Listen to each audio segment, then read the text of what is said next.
it's not a lot of fibers for the tail. No, that's about probably around 6 to 8 fibers for the tail. So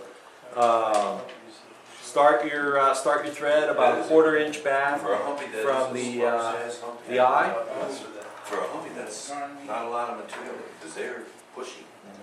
Take it out about as far as I go about the length of the hook shank for the tail, and you can even go a little bit longer actually. I think the longer tail's better.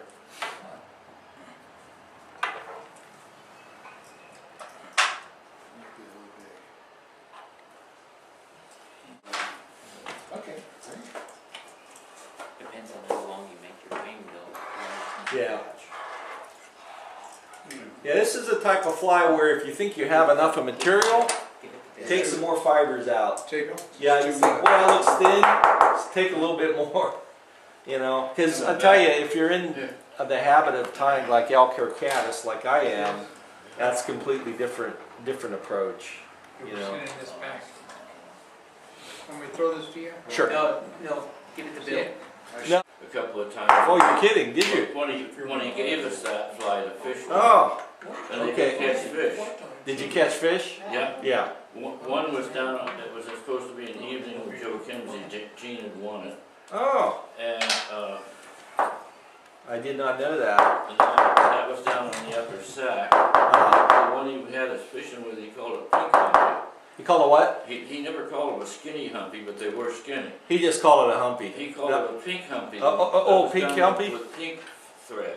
Okay. And then the other time, Now that's similar. Yeah. late spring. Late spring. Yeah. There's that That's pink Albert hatch up It there. was late afternoon, early evening. So the wing's about the same sparseness as the tail? I go A little bit? just a little bit more. You know, like if you 6 to 8 fibers on the tail, maybe like 8 to 10 on the wings.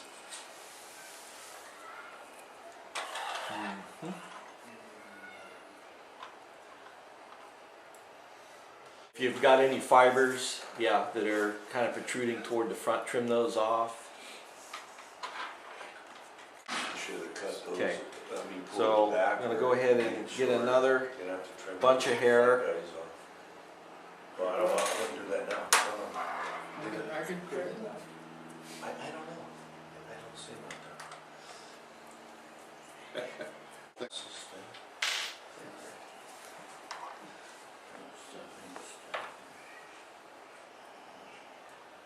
You may have trouble when you go to finish your fly.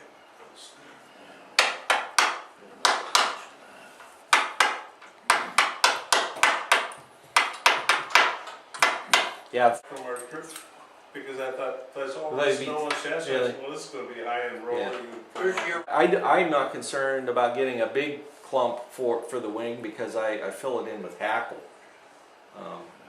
You know, so I tend to, like Do I you want said, to it goes- stick up about goes as far as twice. the tail? Or- So usually, you know, this I want it, if you can kind of see where I'm measuring this, it's just slightly beyond, Just like slightly beyond the tail. How far do you wrap it back, the body? Right to the where you stopped. I- the I- thread last Oh, time. okay. Where I start or where I end? Well, the point of the hook again? No, you have to go further back. That's why we stopped at the point. Right, We go back to the barb Yes. so that you cover up that thread. right. See, in this case, for me, this is kind of a short bunch. So I have to go back a little bit to tie on. Not a big deal.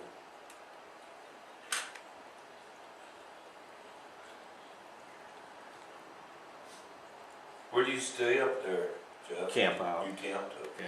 Where'd you camp? Sims. Yeah, that's probably. That's where you go, right? Yeah, but there's an RV. You know, Oh, when yeah. you turn right. If you turn left, Right. there's an RV park. Right.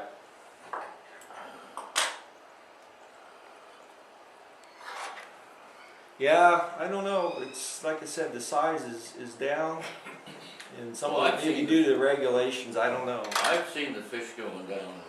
Have you? Yeah.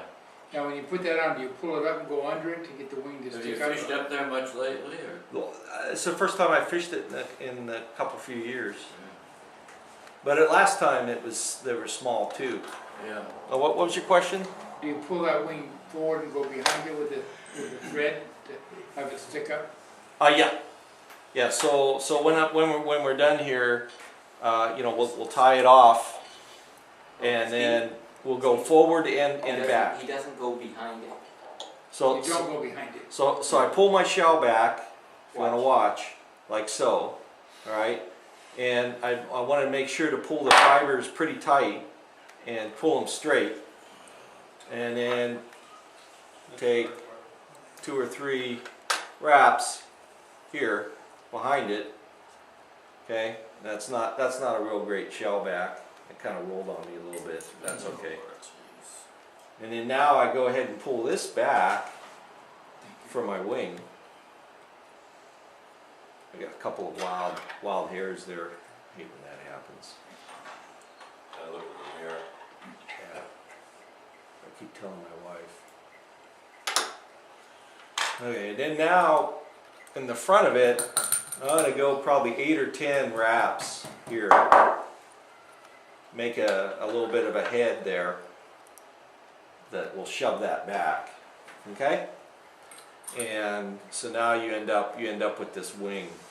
This one's a little bit flared out. But the nice thing about this yearling stuff, you know, you can kind of shape it a little bit. You know, you can come back and grab it and shape it, get it more in line with where it should be. Okay, so once you've got your shell back on, now get your hackle out. Did you tie it in by the tip or did you tie I it in? tie it in by the tip, and I strip some fibers back so You that, tie it in you know, behind. yeah. So then I go ahead and flare back like so, and then I pull some fibers off on both sides like so, and then trim that tip off there. You know, the fibers, you know, you want to go ahead and make sure they're roughly about the same length. That looks fairly close. Of course, shiny side will be up Same length as what? as the wing, as the elk hair wing. And what I do is I come in and lay this in on the side.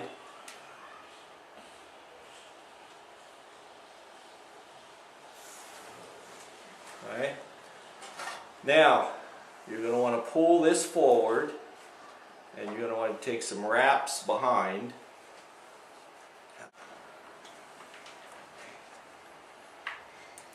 Okay, that was about 3. That was about 3. One more. Alright. And now, you're going to want to come and pull this back, and you're going to want to go forward. Same deal. I go about 3 wraps.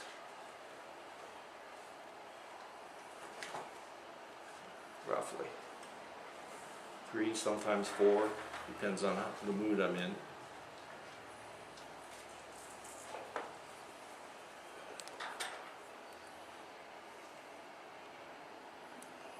Okay. So we got a few fibers there. We'll worry about that later. That's basically the tie right there.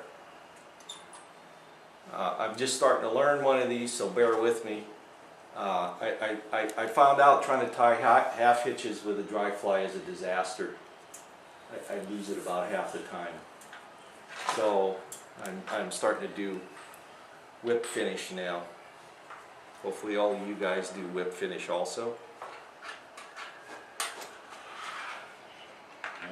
I have hitched all my life, Jeff. I know, Bill, and so have I. And I just learned how to do this in the last week. Is that right? Yep. And I'll tell you, it's the only way to tie a dry fly. Very good. Because I'll tell you, that the half hitch disaster.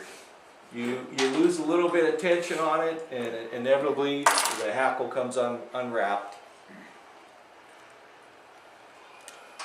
You need to do at least 2 or 3 of them too. You know, we teach with the veteran of the one-handed tool, we use the bodkin type, it's a bodkin type tool, but it's much bigger. Mm-hmm. And then for tying the You hackage. mean like the end of a pen? Yeah, like the end of a pin. And that pushes Like the using hackle back these. pretty good. It's great. yeah. Like using these things. Yeah. Yeah, it does that, but when you wrap the thread around that hackage and you go to slide it off, it loosens. It loses, yep, it loosens, right. And that's when you can lose your hackle. You Yep. need to do at least two. So there we go, there's my very first tie. Very good. And, yeah, it's not necessarily a pretty thing, but, it good. sure is Fish. effective.